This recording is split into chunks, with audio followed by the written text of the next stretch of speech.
ఈరోజు 29/11/2025 డోన్ బైపాస్ నందు వెలిసిన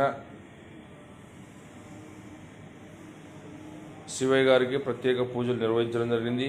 అలాగే భారతదేశంలో ఉన్న హిందూ దేవాలయాలకి దేవతలకి ప్రతి ఒక్కరు హిందువులు ఉదయం లేచి వారు మంచి మనసులో పూజ చేయవలసిందిగా, అలాగే మన భారతదేశం ఎన్నో విధాలుగా అభివృద్ధి చెందాలని నరేంద్ర మోడీ సంకల్పించడం జరిగింది. కనుక నేను దాదాపు నెల రోజులు అవుతుంది ప్రతిరోజు వచ్చి ఆ దేవునికి పూజలు నిర్వహిస్తున్నాను.